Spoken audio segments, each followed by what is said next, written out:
Guys, তোমরা যারা free ফায়ারে আমাদের ওল্ড পিকটা আবারও ব্যাক চাইতেছো, তো তোমাদেরকে একটা ব্যাড নিউজ দিতে চাই। গ্যারেনা কিন্তু অফিসিয়ালি ভাবে জানিয়ে দিয়েছেন যে এই বারমুডা ম্যাপে কিন্তু ওল্ড পিকটা আর ব্যাক দিবে না। সো তোমরা যারা ওল্ড প্লেয়ার আছো তারা কিন্তু আমার এই কথাটা শুনে একটু বেশি ভেঙে পড়তে পারো। ভেঙে পড়লেও কিচ্ছু করার নাই, আজকে হোক বা কালকে হোক বিষয়টা কিন্তু তোমরা জানতে পারবাই। পিক এটা একটা ম্যাপ, এটা কোনো সার্ভার না যে চাইলেই আনা যায়। বাংলাদেশের মডারেটর কি বলেছে এটা তো তোমরা এতদিনে জেনে গেছোই। সেইখানে গ্যারেনা কোম্পানিকে জানানো হয়েছে যে বাংলাদেশের সকল প্লেয়ারই ওল্ড পিকটা ব্যাক চায়। তখন গ্যারেনা কোম্পানির লোকজন কি বলেছিল তোমরা কি জানো?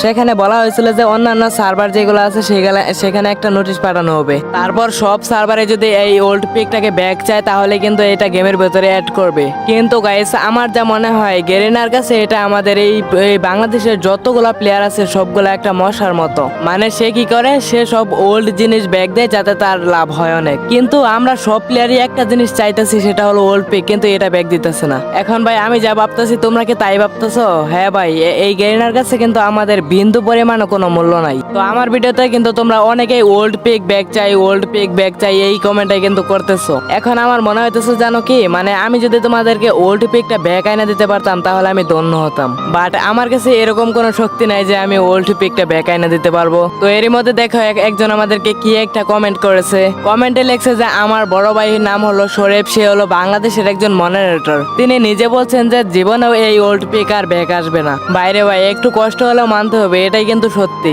দেখো ভাই, তোমাদের কাছে আরেকটা কথা শেয়ার করি। যখন আমাদের এই বারমুডা ম্যাপে ওল্ড পিকটা ছিল তখন কিন্তু আমরা কেউ কিন্তু ওল্ড পিকে ল্যান্ডিং করতাম না। বেশিরভাগ প্লেয়ারই কিন্তু ওল্ড পিকে ল্যান্ডিং করতাম না। হাতে গোনা 3টা কি 4টা বা 5টা 6টা এরকম করে কিন্তু প্লেয়ার নামতো। কারণ ওই যে সে তার ডিভাইসের কারণে হেরে গেছে, তার মোবাইল দিয়ে তো একটু একটু খেলতে পারতো, তাও পুশ দিয়া। কিন্তু রাত দিয়ে খেলতে গেলে তো ওই সময় এনিমি তাকে মেরে দিত।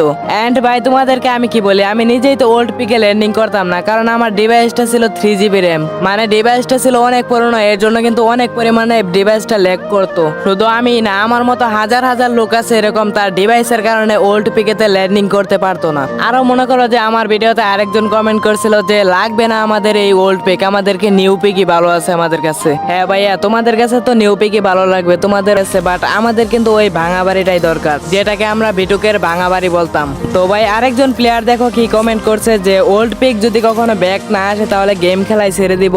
বাইরে ভাই এখানে কিন্তু গেম ছাড়ার কোনো প্রশ্ন আসে নাই, কারণ আমাদের এই পুরা গেমটাই কিন্তু আমাদের একটা ইমোশন, তার মধ্যে ওল্ড পিক এটা কিন্তু আমাদের আরো বড় একটা ইমোশন। তো তোমরা যারা আবারও ওল্ড পিকটা ব্যাক চাও তোমাদেরকে একটা সান্ত্বনা দিতে চাই আমি। দেখো ছোটবেলা আমরা যখন কোনো দোকানে যেতাম বা কোনো মেলায় যেতাম তখন কিন্তু আমাদের অনেক খেলনাই কিন্তু পছন্দ হতো। ওই সময় ওই খেলনাটা কেনার জন্য কিন্তু আমাদের অনেক পরিমাণে ইচ্ছা হয়। তারপর যখন অনেক কষ্টের পরে যদি ওই খেলনাটা পেয়ে যায়, তারপর যেন ওই খেলনাটা আমরা কি করি, কিছুদিন ওই খেলনাটা নিয়ে একটু ভালোভাবে খেলি, বাট পরে কিন্তু ওটা কিন্তু মাটিতেই ফেলে রাখি। আর অনেক সময় তো টাকা না থাকার কারণে ওই খেলনাটা কিনতেই পারি না। ওই সময় কিন্তু মনের একটা বুঝ দেয়া কিন্তু তারপর খেলনাটা না কিনেই কিন্তু বাড়িতে আইসা পড়ি। তো তোমরা দেখো এরকমই কিন্তু অনেক ইচ্ছে কিন্তু আমাদের পূরণ হয় না, তেমনই কিন্তু ওল্ড পিকটাও কিন্তু আমরা আর কখনো ফিরে পাবো না। তো আজকে আবার তোমাদের মতো ওল্ড পিক লাভারদের আবার আমার কমেন্ট বক্সে দেখতে চাই। তো গাইস আজকের ভিডিওটা কিন্তু এই পর্যন্তই। আশা করি তোমরা এই ভিডিও থেকে কিছু একটা হলেও জানতে পারছো। তো জানতে পারলে অবশ্যই তোমাদের বন্ধুদের কাছে ভিডিওটা শেয়ার করে দিবা, যাতে তোমাদের বন্ধুরাও কিন্তু এই বিষয়টি জানতে পারে। তো গাইস সবাই ভালো থাকো, আল্লাহ হাফেজ।